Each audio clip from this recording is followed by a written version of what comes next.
온 가족을 위한 건강기능식품 막스그라. 코스피가 고환율과 정치 불안의 2400선 하향 이탈했고 원달러 환율이 1480원을 넘어섰고 15원 넘게 급등하고 IMF 맞이할 분위기예요. 지금 1500원을 향해 환율이 달려가고 있는데 2019년에는 조선일보가 1200원 턱 밑까지 왔다. 고삐 풀린 환율 정부 뭐하나. 외환시장 아우성 지금 1500원 가까운데 원화 가치 급락. 무기력한 외환 당국의 불만의 목소리가 고조되고 있다. 2년 3개월 만에 1160원 돌파. 환율도 심상찮다. 밀려오는 환율 공포 1250원이 위기의 마지노선이다. 안 좋은 이런 찌라시들 돌고 있던데 그게 사실이 확인이 안 된 거라서 소개는 못하겠지만 지금 1450원이 마지노선이었대요. 근데 이제 1450원 넘어섰기 때문에 내부적으로는 뭔가 터지기 직전이라는 이런 얘기들이 있더라고요. 그러니까 한국은행도 외환이 바닥이 났다는 이런 소문도 있고, 그리고 세계적인 헤지 펀드라든지 국부 펀드라든지 한국 하나 조지는 거는 일도 아니에요. 이재명의 기자회견 없었으면 1,500원 돌파하는 각이었어요. 왜냐면 한덕수 다음 최상목이 기자회견 하는데 걔가 어정쩡한 얘기, 국정 안정을 바라는 얘기가 아니고 쓸데없는 언급을 하는 바람에 경제부총리라는 자가 그 다음에 바로 환율이 떡상하고 주가 떡락하고 이러다가 이재명이 안정시키는 발언 빨리 탄핵 인용하고 내란 공범들 다 발본 쇄건하겠다 이런 기자회견하고 또 안정이 됐단 말이에요. 1485원까지 돌파했었어요. 엄청 오르다가 이재명의 기자회견 이후에 갑자기 쫙 내려가더라고요. 정부에서 방어를 한다고 되지도 않아요. 이재명 덕분에 1,500원 넘는 거 막았다고 전 보거든요. 국내 정치 상황을 전 세계에서 째려보고 있어요. 국정 안정이 어떻게 되고 있나. 이재명 갤러리에서 이런 지적들을 하셨습니다. 코스닥 주가가 한덕수 탄핵되니까 오르고 있었는데 최상목이 기자회견한 순간부터 꺾이더래요. 개소리 씨부리는 내내 지구 내해까지 뚫으러 가는 중이다. 최상목도 안정감을 못 주고 있는 겁니다. 한패니까. 최상목이 브리핑 하자마자 주가 폭락하고 환율이 급등했다. 저것들 나라 경제에 아작내려고 작정을 했나 보네요. 최상목이 브리핑 하자마자 환율이 더 급등하고 주가도 더 폭락하기 시작하네요. 최상목이 입 털자마자 환율이 또 급등 시작했다. 아주 내란 세력들 돌아가면서 나라 경제 아작내려고 작정을 했군요. 후진국에서나 있는 계엄령을 하는데 외국 사람 어느 누가 한국에 투자하겠어요. 진짜 내란 세력을 하루라도 빨리 소탕해야 합니다. 근데 이게 윤석열과 한덕수와 최상목으로 인해서 빨리 탄핵이 일사천리로 진행되고 국정이 안정이 돼야 우리나라 경제가 모든 수치가 안정을 되찾고 다시 성장으로 가는 건데 이재명 탓을 하는 국힘 쓰레기들 권성동이 금융시장은 불안해지고 수출은 심대한 타격을 받고 민생 경제는 직격탄을 맞을 것입니다. 니네들 때문에 민주당은 국가 경제 파괴 집단입니다. 니네들이 빨리 탄핵을 마무리 안 짓고 니네들이 깜빵 안 가고 이재명 정권 빨리 창출 안 되니까 지금 불안한 거 아닙니까? 그죠? 권영세도 한덕수 탄핵 추진해서 제2의 외환 위기가 올 것이라고 민주당과 이재명 탓을 하고 있어요. 얘들이 말아먹은 거 이재명이 어떻게든 위험하다 싶어서 기자회견하고 국정 안정을 시키려고 해서 주가도 안정되고 환율도 안정시킨 건데 윤석열 탄핵 인용되고 얘네들 깜빵 가고 대선 얼마 안 남으면 바로 경제는 안정돼요.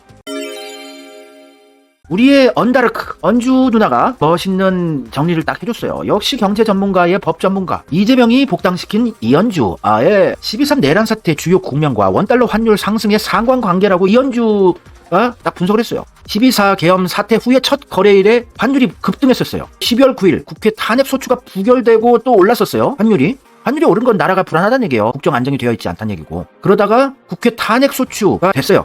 윤석열의 국회에서 탄핵이 통과됐습니다. 안정적으로 폭등하는 거 없이 가다가 12월 19일 석동현 윤석열의 변호인단 중 하나죠. 석동현이 기자회견했어요. 내란 혐의 인정할 수 없고 비상계엄 관련해서 윤석열 당당한 입장이라고 그러면서 환율이 또 급등했어요. 그 다음에 한덕수가 헌법재판관 임명을 거부하고 또 환율이 올랐었다가 두 번째로 헌법재판관 임명을 거부하고 또 올랐었어요. 빨리 윤석열 탄핵을 마무리 짓고 국정이 안정이 돼야지 환율도 안정될 수 있는 건데 계속 나라 망하게 환율을 올리고 있어요. 얘들 시간 끌다가 나라 망합니다.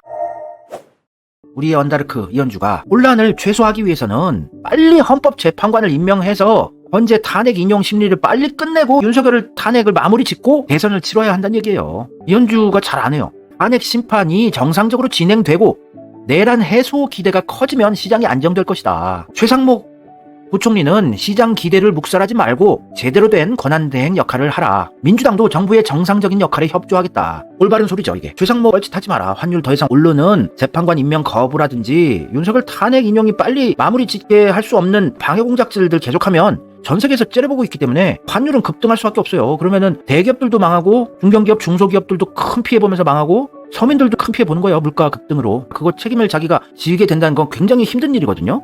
그래서 제가 100% 기대하는 건 아닌데 최상목은 거시경제를 제대로 알고 관료 생활을 평생 하면서 경제기획재정부 이쪽에서 그래서 재판관 임명해줄 것 같아. 최상목이 독박 쓰고 불명예스러운 공직생활 마무리를 자기가 하고 싶진 않을 것 같아요. 양심적으로 해보진 않을까 일말의 기대를 좀 해봐요. 왜냐면은 한덕수 같이 수십 년 전부터 홍석현의 꼬봉짓을 한 적폐 밀정 뿌락치는 아니고 어느 정도 프레시한 뉴페이스거든요. 최상목은 적폐들한테 줄 서서 정치질을 해봤던 적은 없고 어찌됐건 경제 관료로 지금까지 왔었기 때문에 최상목은 헌법재판관 임명해 줄 것 같아요. 상식이 조금은 있어 보이거든요. 한덕수 썩은 오이지보다. 하여튼 기대를 해본다는 거예요. 지금 분위기상. 또 이거 거부하면 진짜 나라 망하니까. 이런 글도 돌아다니고 있던데 공무원 긴급 공지가 내렸어요. 급여 및 수당 지급 예정일 연기 공지 12월 26일 현재 한국은행 자금 부족으로 인하여 자금 융통 진행 중입니다. 따라서 27일 지급 예정이었던 공무직 급여 30일 지급 예정이었던 공무원 및 공무직 수당 연가보상비 초과근무 지급일이 12월 31일로 연기되었음을 공지드립니다. 공무원 월급을 못 주고 있다. 연기가 되었다. 한국은행이 자금이 부족해서 한국은행 돈 찍어내는데 안 해요? 뉴스에서 보니까 한국은행에 돈이 막 쌓여있는데 자금이 부족하다고요? 이거 뭐죠? 이거 되게 위험해 보이거든요. 저는 IMF가 터질 수도 있기 때문에 최상목도 이걸 모를 리도 없고 빨리 탄핵 마무리 짓자고 할 것 같아요. 자기가 보수 쪽으로부터 욕을 처먹더라도 얘네들 보수는 수명이 얼마 남지 않은 거라는 거, 썩은 동아줄이라는 거 최상목이 모르겠어요? 그래서 경제 살리기에 민주당 쪽에 협조할 가능성이 있다고 저는 보는 거예요. 너무 위험하니까. 한덕수가 있을 때 터지든가 왜 내 판까지 와서 폭탄 돌리기 게임 하잖아요. 근데 왜 내 앞에서 터지냐. 최상목은 억울할 수 있잖아요. 수십 년 공직생활을 그냥 성실히 해서 올라온 사람인데 정치질도 한 적이 없는데 왜 내가 폭탄을 내 자리에서 터뜨려야 되냐. 그래서 민주당에 협조하고 경제 빨리 안정화시키는데 말을 듣지 않을까 하는 생각을 해봅니다. 인간적으로 최상목 입장에서 생각해보세요. 억울하잖아요. 서울대 법대 수석 졸업했대요. 행정고시 패스해가지고 차곡차곡 일하다가 서울대 행정학 대학원 나오고 미국의 코넬 대학교에서 경제학 박사 받고 확실히 성실하게 공부하고 일하고 해서 여기까지 왔는데 여기서 자기가 IMF를 맞이하게 된다. 나라 망할 때의 대통령이다. 권한대행이지만 그러면 얼마나 불명예스럽고 평생 역사에 남겠습니까? 후손들까지. 그거 생각 안 해보겠어요? 내가 최상목이라면 내가 억울하다. 홍석현, 윤석열 쪽 유리한 거 해주다가 내가 나락으로 가겠는걸? 그러면서 오히려 민주당 쪽에 줄을 서고 협조하면서 경제를 살리고 나가지 않을까. 최상목은 악마 스타일은 아니거든요. 그냥 윤석열이 자기 찍어서 다시 관료로 복직한 거예요. 몇 년 전에 관료 그만뒀다가. 적폐들의 썩은 동아줄 언제 끊길지 모르는 애들이고 하늘 보안이 이재명 정권 될 것 같고 헌법재판관 임명을 또 최상목이 거부하게 된다면 누가 더 힘들어지게 될까요? 대기업들이 진짜 난리들이 나요. 지금 세계 3대 신용평가기관인 피치라고 있어요. S&P, 무디스, 피치 3대 신용평가기관인데 피치에서 경고했어요. 탄핵 사태 길어지면 국가 신용등급 하락할 수 있다. 국가 신용등급 하락하면 우리나라 진짜 힘들어져요. 대기업도 힘들고. 국제 신용평가사 중 하나인 피치가 윤석열 탄핵 심판에 대한 헌법재판소의 선고가 나기까지 빨리 선고 안 나면 한국 경제가 높은 불확실성에 놓일 것이라고 우려를 했어요. 단기적으로는 국가 신용등급에 직접적인 영향 끼칠 만한 건 아니지만 이게 장기화되면 신용등급 떨어질 수 있다. 이거 모르겠어요? 경제 전문가들이 이창용도 알 테고 최상목도 알 테고 다 알아요. 경제 전문가 아니더라도 많이 보이는데 이게 오래 가면요 대기업들 폭동이 일어나요. 재벌 총수들이. 그래서 최상목은 기대를 해본다는 거지 제가 최상목을 믿는다는 얘기가 아닙니다.